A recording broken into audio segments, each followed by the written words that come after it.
Welcome back, crafties, as we jump into chapter 25 of my review of Letters from Christopher by Cherlyn Cadle.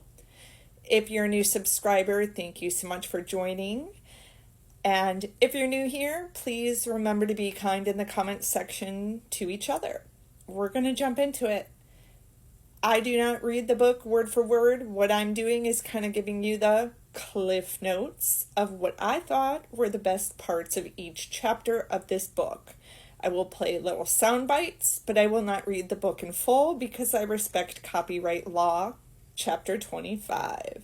Chris talks about getting to see his family before sentencing and how hard this was for him. At one point, Cindy said, "Please do not confess to something that you didn't do." And a security guard said, "Shut up. Shut the F up," he actually said. "Or we'll shut this shit down," as in the meeting they're having. Because you have to remember, the Watts family did not really know the details of the case. Other people do know the details of the case. And Chris reassured her, "I'm taking a plea deal for a reason. There's a reason I'm doing this. No one is making me do it." Cherlyn takes some time to write a personal note about just how so many people have suffered in this tragedy.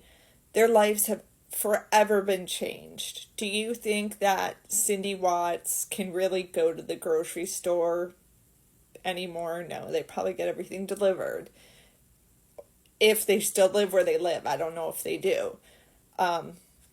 Friends of Shanann Watts are getting harassed. Example, Nicole Atkinson gets messages.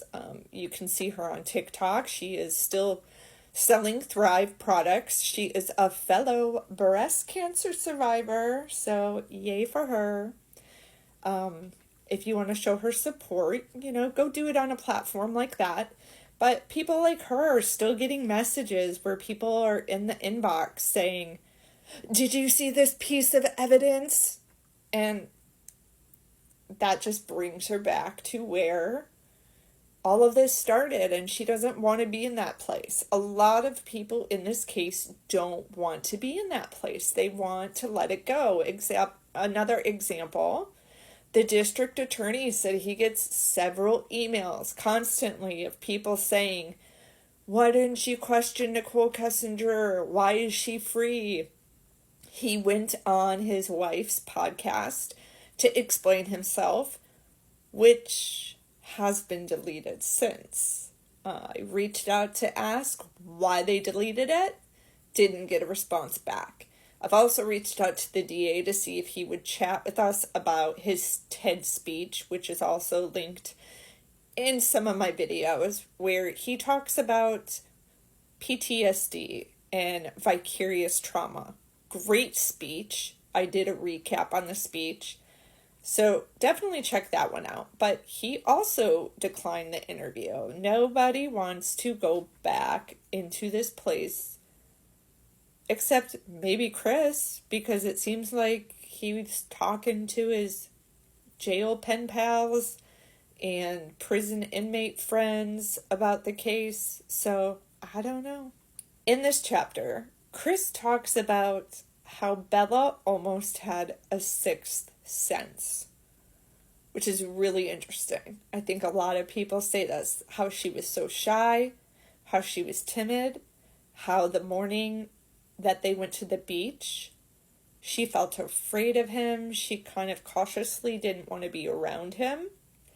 And then also, we remember the 3-foot doll being covered up with a sheet, a blanket. It was later found out the district attorney was going to show that photo in court to show that Chris premeditated what he did. But they later found out the girls actually did that. So it didn't really hold up as, oh, Chris took this picture. It shows he did what he did. But it's spooky, right? It's a little eerie. Did they, in their minds, see some type of premonition and then act it out with the doll? Also, McKenna, the babysitter, said that day she was babysitting him, the Saturday before the incident happened, she said, "I'm scared my sister's gonna die," which came out of nowhere. Do you want to play a piece of audio for you where he talks about Bella? He talks to Cherlyn about Bella's almost having a sixth sense. Even though a child, she must have felt something awful was going to happen. Maybe that is the reason she was so cautious and timid. She didn't know how to express those feelings yet. Those were things she knew nothing about. As Christopher put Bella in his truck that morning, it's hard to imagine how scared that little girl must have been. Her whole world as she knew it was falling out from under her. Yet she had a thread of trust that her dad was going to make it okay. She had no idea at that moment her dad was going to steal her life. So those were just the tidbits from that chapter 25. I'm going to move right into chapter 26. 26 is about prison life. Now, when he says prison life, he means when he was moved to Wisconsin. Chris was in Colorado for 7.5 weeks, and he said he was harassed constantly, and he was on suicide watch. He talks about being transferred to Wisconsin. Let's have a listen to that. Yelled at by the other inmates and told ways he could kill himself. They would scream almost constantly at him for a while, until, as he says, they either lost interest or, since he had no reaction, they realized they couldn't get to him, so they stopped. Had they been able to get to him, though, they would have most definitely killed him. He was on suicide watch, so he was stripped of everything except a paper gown. He had not even a pillow or blanket, only a small pad to lay on a cement floor. He was in a state of extreme trauma from what had happened, and nothing still made sense to him. Because of that, Chris, in this chapter, also says he thinks about how his life would have been different if he made different decisions. Well, yeah. And it dawned on him when he arrived, he was handed this handbook of pretty much prison life rules. And a part of those rules were, you won't be able to go to a funeral.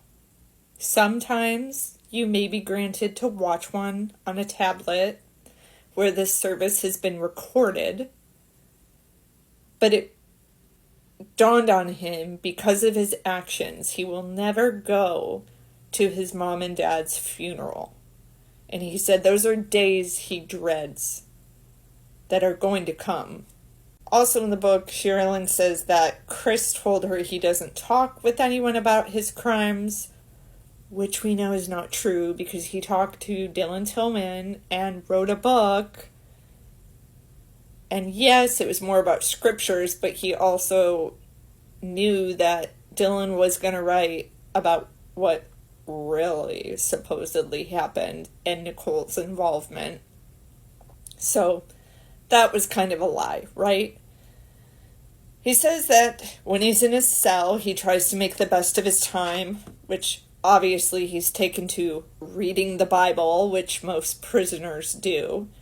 Chris tells Cherlyn that he hopes that Nikki is able to find peace, and he hopes to never hear from her again. However, when he was interviewed later, after this interview with Cherlyn, he met with the FBI and the CBI agents who showed up to interview him to get more details about what happened.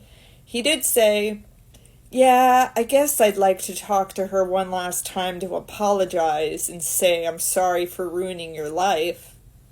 So again, contradicting himself. Another interesting tidbit, on June 25th of 2019, so we are a year out from what happened, the lawyers called to have a conversation about probate. Chris claims during that conversation with the lawyer handed the phone to Frank Rusek and said, "Thank you, Chris, for helping and complying with their requests in this conversation about probate. I'm not sure if I believe that or not, but here's a listen. 2018, lawyers for Frank and Sandy Rusek called Christopher to discuss the probate with him. Christopher signed absolutely everything over to the Ruseks. When the conversation with the lawyers was over, according to Christopher, Frank Rusek came to the phone and said, "Thank you, Chris." To which Christopher replied, "You are welcome, and I love you guys." Frank responded, "Love you." What a wonderful, freeing thing that is, for the Ruseks still to be able to love or forgive him. Okay, now, I haven't listened to that clip in a while. To say I love you, did it really happen? I don't know. They did say they loved Chris, but can you love someone after they do something so terrible? I don't know if I believe him or not. And the only one who could tell us that is a Rusek, right? Yes, I said I love him. Yes, I do love him. I don't know. I don't know if I believe Chris. To end out chapter 26, Chris gives us a rundown on what his life is like behind bars. So let's have a listen to that. Such as toothpaste, deodorant, and personal items.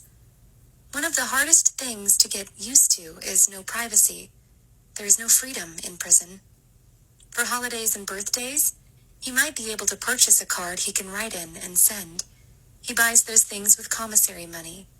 He says he has already lost the knowledge of what things cost out of prison. Christopher will never be at a birthday party again, have birthday cake, or enjoy going out to dinner with his wife for her birthday or their anniversary. He misses things such as washing his car, mowing the lawn, or feeling the rain or snow on his skin. He'll never go swimming again or grocery shopping. He'll never go golfing or go to a car race with his dad. Holidays are not recognized at the prison, so he will never again enjoy or look forward to celebrating an upcoming event. He will never have another love. Christmas of 2018, only 4 months from the murders, was an extremely lonely time. He did not have a Christmas tree, didn't get to take his girls for sledding, didn't play Santa Claus, and didn't trim the tree with his family. A hard thing for him is realizing Bella would have turned 5 that month. How much was lost? So, an interesting takeaway from that is when he said he'll never have love again. That's not true. And that's not fair, honestly. You have all these girls and probably guys writing you in prison saying they love you, they support you. And I'm pretty sure he's engaged, actually, to someone. I recently looked at the visitor log, and there is a name on there that continues to be on there for about 2 years now. And I believe Dylan Tallman, in his book, said he is engaged to this woman. So I will do some more digging on that to let you know if that's true or not. I don't do rumors, I don't do gossip, I do facts. So that is the end of chapter 26. And then we are going to jump into chapter 27 coming up. Please share your thoughts in the comments section. Especially, what do you feel about that comment of him saying, I'll never be able to find love again?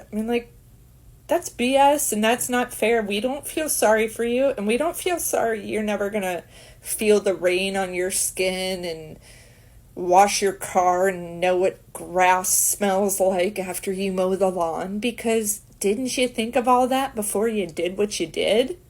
Hello? No sympathy from me. Sorry.